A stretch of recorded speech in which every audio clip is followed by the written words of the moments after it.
नमस्कार दोस्तों, कहानियों की दुनिया में आपका स्वागत है। इस चैनल पर आपको रोज़ नई नई सामाजिक और पारिवारिक कहानियाँ सुनने को मिलेंगी। कुछ कहानियाँ आपको हंसाएंगी, कुछ रुलाएंगी और कुछ कहानियाँ आपको गुदगुदा जाएंगी। तो चलिए ऐसे ही एक आज भी पारिवारिक कहानी हम शुरू करते हैं। आज की कहानी है, जब बीमार सास को बहू ने घर से निकालना चाहा तो बेटे ने सिखाया ऐसा सबक कि बहू के होश उड़ गए। तुम चाहे कितनी ही हाय तौबा क्यों न मचाओ, मैं किसी भी हालत में माँ जी को घर में नहीं रख सकती। और कोई बीमारी होती तो एक बार को सोच सकती थी, मगर ये तो कहीं से कोरोना समेट लाई हैं। जितनी जल्दी हो सके इन्हें अस्पताल में छोड़ कर आओ। पत्नी की जुबान से माँ के प्रति बेरुखी देखकर संदीप का मन व्याकुल हो उठा। गुस्से से पागल जैसी स्थिति हो गई। वो चीख कर बोला, तुम्हारी हिम्मत कैसे हो गई इतनी बेहुदा बकवास करने की? अपना सामान बांधो, अपने बच्चों को उठाओ और तुरंत अपने मायके चली जाओ। इस घर में 1 मिनट भी रुकने की ज़रूरत नहीं है। ये घर तेरे बाप ने दहेज में नहीं दिया है, जिसमें मेरी माँ नहीं रह सकती। ये घर माँ का है और बेटा बहू तभी तक यहाँ रह सकते हैं जब तक उनकी इच्छा है। समझ गई ना? और हाँ, माँ का मुझे क्या करना है? उन्हें सड़क पर फेंक के आना है, उन्हें घर पर रखना है या फिर अस्पताल ले जाना है, ये मेरा काम है। उसमें अपना सुझाव देने की तुझे ज़रूरत नहीं है। बच्चों को लेकर अपनी उसी माँ के पास चली जाओ जिनकी जरा सी बीमारी के वक्त तूने महीने भर खिदमत की थी। वो तुम्हारी माँ थी तो ये मेरी माँ है। संदीप का ये मूड देखकर उसकी पत्नी ने बड़ी हैरत के साथ पूछा, आज तुम्हें क्या हो गया है जो इस तरह का व्यवहार कर रहे हो? वो बोला, देवी जी, तुम शायद ये सोच रही हो कि आगे पीछे चक्कर लगाने वाला, आज्ञाकारी नौकर की तरह जी हुजूरी करने वाला व्यक्ति आज अचानक ऐसा कैसे हो गया? देवी जी, मेरा हमेशा यही प्रयास रहा है कि किसी भी तरह गृह क्लेश को रोकता रहूं। सो तुम्हारी जैसी बदमिजाज औरत के समक्ष भी सर झुकाने के लिए विवश रहा हूँ। और तुम ये समझने लग गई कि मैं तुम्हारा जड़ खरीद गुलाम हूँ और तुम्हारी हर बदतमीजी को सहन करता ही रहूँगा। मैंने परिवार और अपनी इज्जत की खातिर तुम्हारी कितनी ही बदतमीजियाँ सहन भी की है, मगर ये बदतमीजी अक्षम्य है। देवी जी, याद रखना, कभी तुम्हारे काम आएगा कि वो सिर्फ मृत नहीं होता जिसकी सांसें नहीं चलती। मृत वो भी होता है जिसकी इंसानियत मर चुकी हो। हर चीज़ की एक सीमा होती है, मगर तुमने तो सारी सीमाएं तोड़ दी है। अब तुम्हें जाना ही होगा और कभी इस घर में लौटकर कदम भी मत रखना। अब आप अपने माँ बाप द्वारा प्रदत्त महान संस्कारों के साथ अपने माँ बाप का घर ही सुशोभित करिए। न तो आपको मेरी चिंता करने की आवश्यकता है और न मेरी माँ की। मैं ऑटो लेने जा रहा हूँ, बस जितनी जल्दी हो सके सामान बांध लो। इतना कहकर संदीप बाहर चला गया। पत्नी रोकती रही मगर वो नहीं रुका। देविका अभी तक पति के बदले व्यवहार को स्वीकार नहीं कर पा रही थी। जो आदमी मेरे बिना पूछे कभी मुस्कुराने तक की हिम्मत नहीं जुटा पाता था, उसमें आज इतनी हिम्मत कहाँ से आ गई? वो समझते हैं कि उनका ये रूप देखकर मैं डर जाऊंगी, उनके पैर पकड़कर उनसे माफ़ी मांगूंगी? कदापि नहीं। क्या वो ये समझते हैं कि मेरे माँ बाप के लिए मैं कोई वजन हूँ? मैं भी दिखा दूंगी कि उन्होंने मुझे समझने में भारी गलती कर दी है। वो बड़बड़ाते अपना सूटकेस तैयार करने लग गई। ठीक है, मैं जा रही हूँ, अब अपनी माँ की देखरेख खुद ही करना, मुझे कुछ लेना देना नहीं। और आधा घंटे के अंदर देविका घर छोड़कर मायके चली गई। देविका को आया देखकर माँ बहुत प्रसन्न हुई और देविका हमेशा की तरह माँ से गले मिलने के लिए दौड़ पड़ी। मगर ये क्या, माँ पीछे हटती चली गई। देविका बोली, क्या हुआ माँ, आज तुम गले नहीं मिलोगी?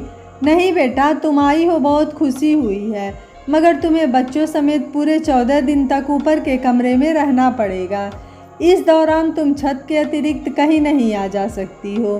तुम्हारा और बच्चों का खाना ऊपर भिजवा दिया जाता रहेगा। ये क्या, मैं पूरी तरह से स्वस्थ हूँ माँ, मुझे कुछ भी तो नहीं हुआ। बेटा, इसमें मैं कुछ भी नहीं कर सकती। ये प्रशासन का आदेश है कि अगर कोई दूसरे शहर से कस्बे से रहने के लिए आता है तो उसे कम से कम 14 दिन तक अलग थलग रहना पड़ेगा। अगर कोई ऐसा नहीं करता है तो लोग तुरंत शिकायत कर देते हैं। कल ऐसा ही एक मामला आया है। शहर से रामदीन का बेटा 1 महीने की छुट्टी पर आया हुआ है। उन्होंने आज्ञा की अवज्ञा की तो परिणाम ये हुआ कि किसी ने शिकायत कर दी। प्रशासन ने रामदीन के बेटे के साथ साथ सभी को अलग थलग रहने का आदेश दिया है। तभी उसकी भाभी भी आ गई। उसने दूर से ही नमस्ते कर कहा, जीजी आप परेशान क्यों होती हो, आपकी सुख सुविधा का पूरा ध्यान रखा जाएगा। देविका बोली, भाभी ये क्या बात हुई, मैं अपने ही घर में अलग रहूँगी, कैसा लगेगा। जीजी एक बात पूछूं, आप यहाँ क्यों आई हैं। देविका भाभी का प्रश्न सुनकर आग बबूला हो गई और बोली, भाभी जी ये मत भूलो ये मेरा भी घर है, मैं अपने घर आई हूँ, आपको तकलीफ़ क्यों हो रही है। ओ जीजी आपने मेरी बात को समझने की कोशिश तो की नहीं, बस गलत समझकर नाराज़ हो रही हैं। मेरे कहने का तात्पर्य ये था कि आप शहर में इसलिए ही तो आई हैं कि यहाँ महामारी का प्रकोप ना के बराबर है, अतः बच्चों की सुरक्षा ठीक से हो पाएगी। ठीक यही बात अगर मैं कहूँ तो आपको बुरा लग जाएगा। मेरे बच्चे भी तो आपके बच्चों की तरह छोटे हैं, भगवान न करे उन्हें कुछ हो गया तो क्या होगा। आपको शायद पता नहीं कि आप घर पर थी तो सुरक्षित रही होंगी, मगर आप यहाँ तक तो किसी वाहन से ही आई हैं और क्या पता रास्ते में ही कुछ हो चुका हो। ये बात न आप जानती हैं और न ही मैं। इसी कारण प्रशासन ने ये निर्णय लिया है कि आगंतुक को इस वायरस का प्रभाव अगर होगा तो 14 दिन के अंदर पता चल जाएगा। कम से कम दूसरे लोग तो इसकी चपेट में आने से बच जाएंगे। देविका ये सब देखकर हैरान थी। एक बारगी तो उसने वापस जाने की बात भी सोच ली, मगर अब किस मुंह से वापस जाएगी। आखिर मरती क्या न करती, अपना सामान खुद ही उठाकर ऊपर की ओर चल दी। संदीप ने अपने मित्र को फ़ोन मिलाया और उसे माँ की बीमारी के बारे में अवगत कराया। संदीप बोला, यार मैंने पर्सनली भी जाकर पता कर लिया और टेलीफोन पर भी पूछताछ कर ली, मगर सभी अस्पतालों से एक ही जवाब मिल रहा है कि बेड खाली नहीं है। दूसरे अस्पताल में कोशिश की, एक अस्पताल में बेड खाली था, मगर वो कह रहा था कि कम से कम 10 दिन तो रखना ही पड़ेगा, इसलिए 10 दिन में 10 लाख का खर्च आएगा। पहले तो 10 लाख की मेरी औकात नहीं, मगर चलो गाड़ी बेच बाच करके कुछ उधार लेकर प्रबंध कर भी लिया जाए तो उसकी एक शर्त ये भी है कि ऑक्सीजन का इंतज़ाम आपको ही करना पड़ेगा। मैं बोला भी कि जब ऑक्सीजन का इंतज़ाम हमें ही करना है तो आप लोग क्या करेंगे। वो बेशर्म बोला, चलो गैस का प्रबंध भी हम कर लेंगे, मगर आपको 2.5 लाख रुपए अतिरिक्त देने पड़ेंगे। अब मेरी समझ में नहीं आ रहा है कि क्या किया जाए। उसका दोस्त बोला, संदीप एक बात बोलूं, बुरा तो नहीं मानोगे। संदीप बोला, यार कैसी बातें करते हो, तुम्हारी बात का क्या बुरा मानूंगा। तो सुन, अगर तू बर्बाद होने से बचना चाहता है और माँ को बचाना चाहता है तो अस्पताल की तरह मुँह करने की कोशिश भी मत करना। अब डॉक्टर भगवान नहीं रह गए हैं, वो ऐसे डाकू हो गए हैं जिन्हें हम खुशी खुशी सब कुछ अपने आप ही हवाले कर देते हैं। तू लगातार ऑक्सीजन लेवल पर नज़र रख और तुझे जैसे ही कुछ गड़बड़ लगे शीघ्र ही ऑक्सीजन सिलेंडर का बंदोबस्त कर। संदीप तुझे तो पता ही है कि इस कोरोना ने मेरे पापा को भी ले लिया। मैं दावे के साथ कहता हूँ कि उनकी मौत केवल इसलिए हुई कि मैंने उन्हें हॉस्पिटलाइज करने की गलती की थी। संदीप उधर कोई भी देखने भालने वाला नहीं, कोई सुविधा नहीं, कोई मरे या जिए उन्हें कोई फ़र्क नहीं पड़ता। एक मरेगा तो बेड पर कोई और आ जाएगा, उन्हें तो नोटों के बंडलों से मतलब है बस। संदीप बोला, यार तुझे तो पता ही है कि ऑक्सीजन की कितनी मारामारी चल रही है। लोग पैसे लिए घूम रहे हैं मगर किसी भी कीमत में गैस नहीं मिल रही है। तू उसकी चिंता छोड़, भगवान ने चाहा तो सिलेंडर की ज़रूरत ही न पड़े, और अगर पड़ेगी भी तो एक सिलेंडर मेरे पास है जो पापा के लिए ख़रीदा था, मगर घर वालों ने उन्हें तुरंत अस्पताल में भर्ती करा दिया जहाँ से सिर्फ उनकी लाश ही बाहर आई। उनका चेहरा भी दूर से ही देखना नसीब हुआ। जब ज़रूरत पड़ेगी तो मैं भिजवा दूंगा।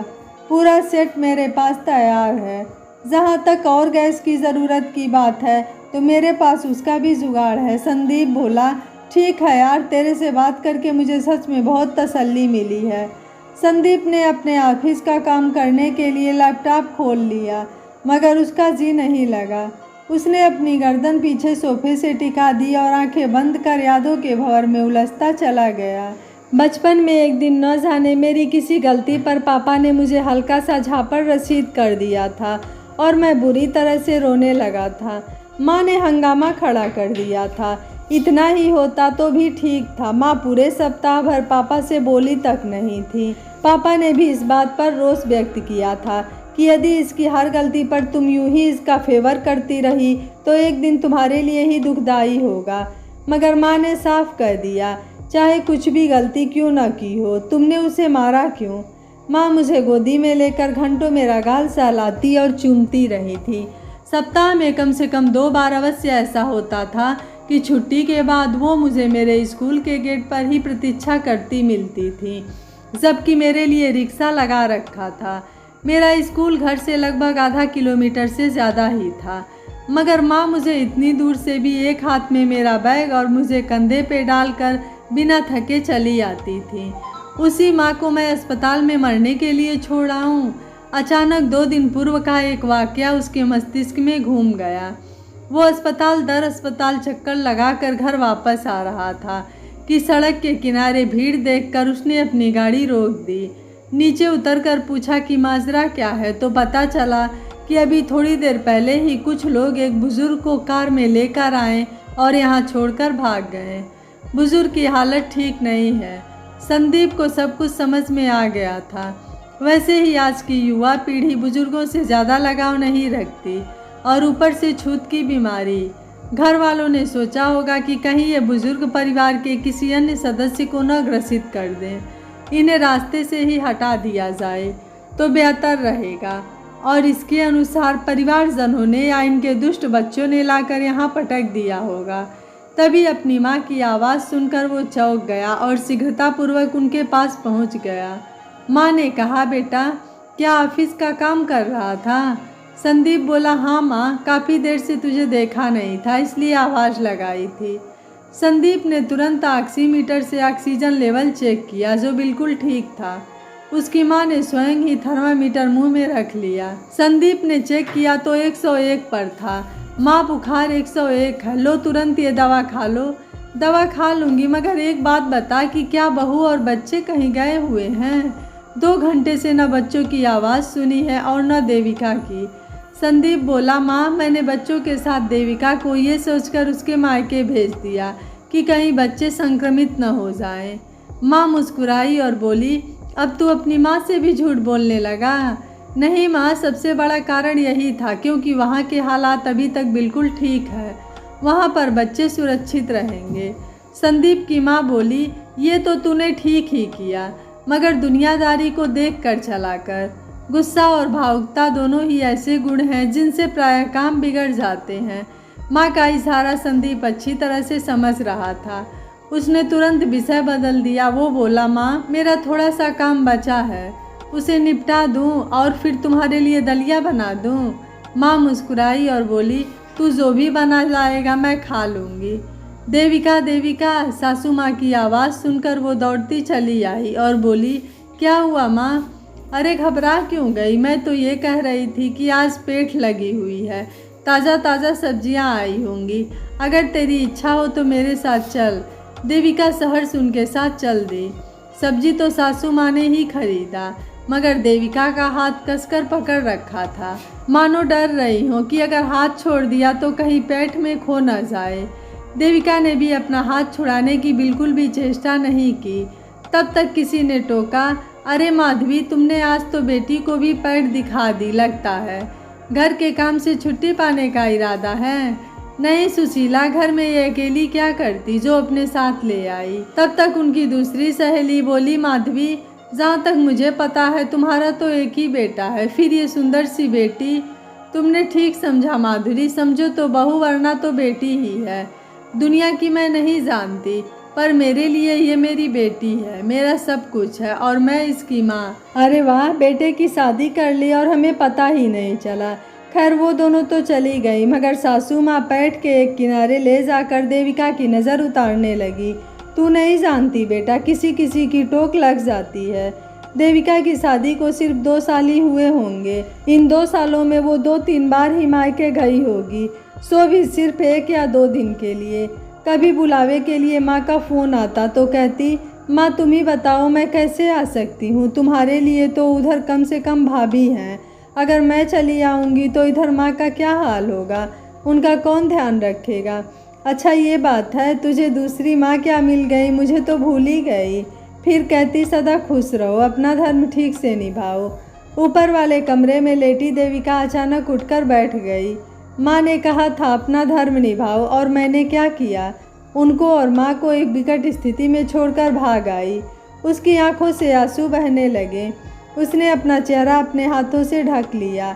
हे भगवान, मैं उस माँ को छोड़कर चली आई जो उसको जुकाम जैसी मामूली परेशानी होने पर भी न जाने कैसे कैसे घरेलू उपाय करती रहती थी। संदीप की तो वो जान ही खा लेती थी। कब से बोले जा रही हूँ कि जाकर डॉक्टर को दिखाया, मगर ये लड़का मेरी बात ही नहीं सुनता। ठीक है, तू ढीठ बना यूं ही बैठा रह, मैं खुद ही अपनी बहू को लेकर चली जाती हूँ। और वो सचमुच चलने के लिए तत्पर हो जाती थी। जब मेरे दोनों बच्चे हुए तो माँ ने 1 मिनट के लिए भी नहीं सोया। मेरी अपनी माँ ने भाभी को भी मदद के लिए नहीं भेजा था। पल पल में मेरी तबीयत के बारे में पूछती रहती थी। कभी कभी तो लगता था कि कहीं वो पगला तो नहीं गई हैं। आज समझ आता है, वो दिखावा नहीं बल्कि उनका असीम प्यार था, जो मुझे किसी भी हालत में मुस्कुराते हुए ही देखना चाहता था। उन्होंने अपने ममत्व का निर्वाह किया और मैं बदकिस्मत अपने बदमिजाज के चलते उसे नकार कर उन्हें मरने के लिए अकेला छोड़कर भाग आई। उसे फिर याद आया कि अब की बार भी जैसे ही उन्हें महसूस हुआ कि कुछ गड़बड़ लग रही है, उन्होंने खुद को पीछे के कमरे में बंद कर लिया और आगाह कर दिया कि कोई भी उनके करीब नहीं आएगा। खाना भी पूरी तरह सावधानी के साथ रख कर दिया जाने लगा। बच्चे और बहू मेरे पास बिल्कुल भी नहीं आएंगे। देविका वैसे ही जल्दी जल्दी तबीयत खराब कर लेती है। अफसोस, मैं अपने बच्चों को लेकर तो चली आई, मगर उनके बच्चे को भगवान के भरोसे छोड़कर अपनी जान बचाकर भाग आई। अचानक वो उठी और अपना बैग संभालने लगी। बच्चे बोले, माँ कहीं जाना है क्या? वो बोली, हाँ, तुम लोग जल्दी जल्दी तैयार हो जाओ, तुम्हारी दादी माँ के पास वापस चलना है। बच्चों में खुशी की लहर दौड़ गई और तुरंत तैयार हो गए। देविका ने अपना सूटकेस उठाया और नीचे आंगन में आ गई। माँ ने देखा तो दौड़कर उसके पास आई और बोली, क्या बात है बेटा, कहीं जा रही हो? देविका ने विरक्ति के भाव से माँ को देखा और बोली, माँ अपने घर जा रही हूँ। अचानक ये निर्णय, आखिर बात क्या है? माँ सीधी बात बोलूँ तो मैं अपने दूसरी माँ को यूँ मरते हुए नहीं छोड़ सकती, अपने सुहाग को भगवान के भरोसे नहीं छोड़ सकती। देविका ने सूटकेस उठाया और घर से बाहर निकल गई। माँ और भाभी उसे रोकती रह गई, मगर उसने पलट कर नहीं देखा। भगवान का लाख लाख शुक्र था कि संदीप की मेहनत रंग लाई और माँ ठीक होती चली गई। अब वो उठकर बाहर आंगन में भी आकर बैठने लग गई थी। 4 दिन से बुखार भी नहीं था। ऑक्सीजन लेवल शुरू से ही ठीक रहा था, अतः ऑक्सीजन की ज़रूरत ही नहीं पड़ी थी। हाँ, कमज़ोरी तो आ गई थी जो धीरे धीरे कम होने लगी। कोरोना का टेस्ट भी नेगेटिव आ गया था। माँ आंगन में बैठी थी कि अचानक संदीप को पास बुलाया और बोली, संदीप, देविका को फ़ोन कर दे कि तुरंत चली आए। उसके बिना घर उजाड़ सा लग रहा है। बच्चों के बिना मेरा मन बिल्कुल भी नहीं लग रहा है। बच्चे आ जाएंगे तो मैं जल्दी चुस्त दुरुस्त हो जाऊंगी। वाह माँ, ये खूब रही, सेवा करूं मैं और अच्छा करेंगे बहू और पोते। माँ मुस्कुराई और बोली, तू तो इस घर रूपी वृक्ष की जड़ है, मगर डालियों को भी तो प्यार मिलना चाहिए। अभी माँ बेटे में वाद विवाद चल ही रहा था कि एक ऑटो आकर घर के बाहर रुका। इससे पहले कि माँ बेटा एक्शन में आ पाते, संदीप के दोनों बेटे आकर अपनी दादी जी से लिपट गए। वो उन्हें छिटकती रही मगर नहीं माने। देविका ने भी आकर पांव छुए और उनसे गले मिलकर रो पड़ी। माँ, मुझे माफ़ करना, मैं तुम्हें इस हालत में छोड़कर अपनी जान बचाकर भाग गई। मैं 7 जन्म भी रख लूँ तब भी आप जैसी माँ नहीं मिलेगी। मुझे माफ़ कर दो माँ। माँ बोली, नहीं बेटा, तुम्हारा निर्णय ठीक ही था। माँ माँ होती है, वो अपनी संतान के लिए कुछ भी कर गुजरती है। संतान की खातिर सब कुछ सहन करना ही पड़ता है। अब ये संतान के ऊपर है कि वक्त आने पर वो माता पिता को क्या समझती है। देविका समझ चुकी थी कि संदीप ने माँ को कुछ नहीं बताया है। संदीप अपने कमरे में चला गया। देविका भी संदीप के पीछे पीछे कमरे में गई और उससे हाथ जोड़कर माफ़ी मांगते हुए बोली, संदीप, मुझे माफ़ कर दो, मेरा दिमाग खराब हो गया था। अब से मैं ऐसी गलती कभी नहीं करूँगी, माँ की उपेक्षा कभी नहीं करूँगी। संदीप ने कहा, कोई बात नहीं, अगर तुम्हें अपनी गलती का एहसास हो गया है तो यह बहुत है। और यह कहकर देविका को अपने गले से लगा लिया। दोस्तों, पति हो या पत्नी, कोई भी रास्ता भटक जाए तो उसे सही रास्ते पर लाने के लिए कुछ कठोर कदम उठाने पड़ते हैं। संदीप ने अपनी पत्नी को सबक सिखाने के लिए बहुत अच्छा किया, क्योंकि माँ तो माँ होती है। अगर माँ बाप के बीमार होने पर बुढ़ापे में बच्चे उनकी देखभाल नहीं करेंगे तो कौन करेगा। इसलिए संदीप ने अपनी माँ की खुशियों को ध्यान में रखते हुए पत्नी को अच्छा सबक सिखाया। आपको संदीप का फैसला कैसा लगा, आप मुझे अपनी राय कमेंट बॉक्स में ज़रूर दीजिएगा। वीडियो पसंद आया है तो वीडियो को लाइक, शेयर एंड चैनल को सब्सक्राइब कर लीजिएगा। Thank you for watching. मिलते हैं अगली कहानी में।